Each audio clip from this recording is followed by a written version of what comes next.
Vodafone idea last battle గురించి సిద్ధమవుతుంది. So, ఈ బ్యాటిల్‌లో గెలిస్తే అది ఖచ్చితంగా ఒక థర్డ్ ప్లేయర్ లాగా ఉంటుంది. లేదు అని అంటే ఇక వోడాఫోన్ ఐడియా మళ్ళీ క్లోజ్ కావాల్సిన పరిస్థితి కూడా రావడానికి ఛాన్సెస్ ఉంటాయి. సో, ఈ ఫైనల్ బ్యాటిల్‌లో వీళ్ళు ప్లే చేసే స్ట్రాటజీస్ ఏంటి? అండ్ వీళ్ళు ఎయిర్టెల్ అండ్ జియోని ఎలా దెబ్బతీయాలి అని అనుకుంటున్నారు? ఇప్పటికే జియో మార్కెట్ లీడర్ 5Gలో, అలాగే సెకండ్ బిగ్గెస్ట్ ప్లేయర్ ఎయిర్టెల్. కానీ థర్డ్ ప్లేస్లో ఉన్న వోడాఫోన్ ఐడియా చాలా వరకు స్ట్రగుల్స్లో ఉంది. అండ్ వాళ్ళకున్న customer base half of the people మాత్రమే, జియోకైనా ఎయిర్టెల్తో పోల్చుకున్నట్టయినా సరే. సో, ఇలాంటి పరిస్థితుల నుంచి ఎలా బయటికి రాబోతుంది అండ్ మార్కెట్లో ఎలా 5G నెట్వర్క్స్లో తాను సుపీరియర్ అని నిరూపించుకోబోతుంది, దీనికి వాళ్ళు వాడ 5G స్ట్రాటజీ ఏంటో ఈ వీడియోలో టోటల్గా తెలుసుకుందాం.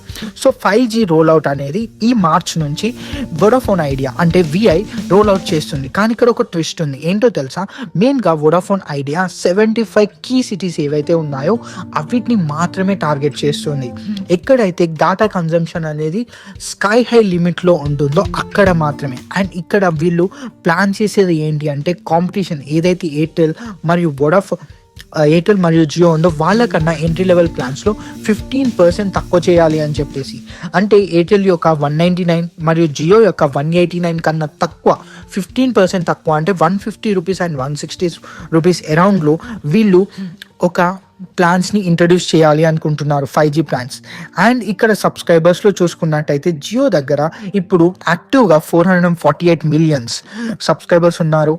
అలాగే ఎయిర్టెల్ దగ్గర 383 మిలియన్ సబ్స్క్రైబర్స్ ఉన్నారు. అండ్ కాకపోతే వోడాఫోన్ ఐడియా దగ్గర 179 మిలియన్స్ మాత్రమే ఉన్నారు. అండ్ ఇక్కడ 5Gలో చూసుకున్నట్టయితే మెయిన్గా జియో ఇప్పటికీ 148 మిలియన్ యూజర్స్ ఉంటే ఎయిర్టెల్కి 105 మిలియన్స్. కానీ వోడాఫోన్ ఐడియాకు మాత్రం ఇంతవరకు 0. అండ్ ఇప్పటికీ ఇక్కడ ఒక లక్ ఉంది. మనం లేట్గా ఏదైనా పార్టీకి వెళ్ళడం వల్ల ఒకటి జరుగుతుంది ఏంటి అంటే వేరే వాళ్ళు మిస్టేక్స్ చేసింది అన్నీ కూడా మనం తెలుసుకోవచ్చు. అండ్ వోడాఫోన్ ఐడియా దగ్గర ఉన్న అతి పెద్ద ప్లస్ పాయింట్ ఇదే. సో, జియో మరియు ఎయిర్టెల్ ఏవైతే మైనసెస్ వాళ్ళు పిట్ఫాల్స్ ఉన్నాయో అవిటిని అవాయిడ్ చేయొచ్చు. అండ్ ఇప్పుడు వోడాఫోన్ ఐడియా టోటల్ వాళ్ళ మనీ మొత్తాన్ని 5Gలో మాత్రమే పెట్టట్లేదు. అందుకనే 4G మీద కూడా వీళ్ళు ప్లాన్ చేసుకుంటున్నారు. ఇప్పటికీ వాళ్ళ నెట్వర్క్ రీచ్ 77% ఉంది. కానీ వీళ్ళు 90% చేయాలనుకుంటున్నారు 4G రీచ్ మొత్తాన్ని, వాళ్ళ టవర్స్ని. అండ్ దీని గురించి వీళ్ళు ఒక 30,000 crores డీల్ని కుదుర్చుకున్నారు నోకియా, ఎరిక్సన్ మరియు శాంసంగ్తో ఈ ప్లాన్ని సక్సెస్ చేయడానికి. అండ్ ఇది కాకుండా ఇక్కడ ఇంకొక లక్కే ఉంది. ఏంటి అంటే వోడాఫోన్ ఐడియా వాళ్ళ డిస్ట్రిబ్యూటర్స్ని చాలా ఎక్కువగా హ్యాపీగా ఉంచుతుంది. ఎందుకంటే డిస్ట్రిబ్యూటర్స్కి కమిషన్స్ ఎక్కువ ఇచ్చి డీలర్స్కి. జియోతో పోల్చుకున్నట్టయితే ఇది డబల్ 8.4% ఇస్తుంది సేల్స్లో, వాళ్ళకి ప్రాఫిట్స్లో. సో, ఇది వోడాఫోన్ ఐడియా డిస్ట్రిబ్యూటర్స్ని చాలా హ్యాపీగా ఉంచింది. సో, కాబట్టి వాళ్ళు కూడా వీళ్ళకి హెల్ప్ చేస్తారు. అండ్ ఇక్కడ ఇలాంటి టైంలోనే వోడాఫోన్ ఐడియాకి ఇంకొక గుడ్ న్యూస్ వచ్చింది గవర్నమెంట్ దగ్గర నుంచి. ఏంటి అంటే 24,800 crores ఏవైతే బ్యాంక్ గ్యారంటీ ఉందో ఆ బ్యాంక్ గ్యారంటీని వీళ్ళు వేవ్ ఆఫ్ చేశారు.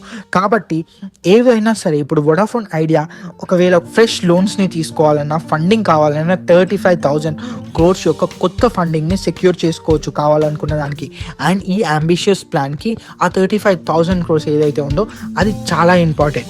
సో, ఇక్కడ మనం వోడాఫోన్ ఐడియా యొక్క ఈ అన్ని ప్లాన్లు మనం చూసాం. సో, ఈ $1 million క్వశ్చన్ ఏంటి అంటే నిజంగా వోడాఫోన్ ఐడియా ఇంతకు ముందులాగా కంబ్యాక్ ఇస్తుందా? అంబిషియస్ ప్లాన్ నిజంగా సక్సెస్ అవుతుందా లేదా? నిజం చెప్పాలంటే చాలా టఫ్ కాంపిటీషన్ ఉంది మార్కెట్లో. జియో అయినా ఎయిర్టెల్ అయినా చాలా వరకు లాయల్టీ ఫ్యాన్స్ ఉన్నారు. అండ్ ఒక విధంగా చాలా వరకు ఎక్కువగా ఒక పార్టీ లాగా చూస్తున్నారు వాటిని. సో, ఇంత కాంపిటీషన్లో అండ్ ఇంత competitive pricing and strategic expansion and డిస్ట్రిబ్యూటర్స్ని హ్యాపీ ఉంచడం వల్ల వోడాఫోన్ ఐడియా నిజంగా గెలుస్తుందా లేదా అది ఫ్యూచర్లో మనం చూస్తాం. కానీ మీరేమనుకుంటున్నారో కమెంట్ సెక్షన్లో తప్పకుండా తెలియజేయండి. థ్యాంక్ యూ వెరీ మచ్ ఈ వీడియోని చివరకు చూసినందుకు. అండ్ మీ ఫీడ్బ్యాక్ని నేను ఎలా ఎక్స్ప్లెయిన్ చేస్తున్నాను, ఒకవేళ ఏదైనా పిట్ ఫాల్స్ ఉంటే ఖచ్చితంగా చెప్పండి.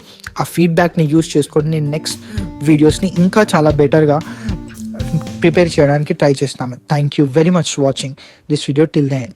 Thank you. See you.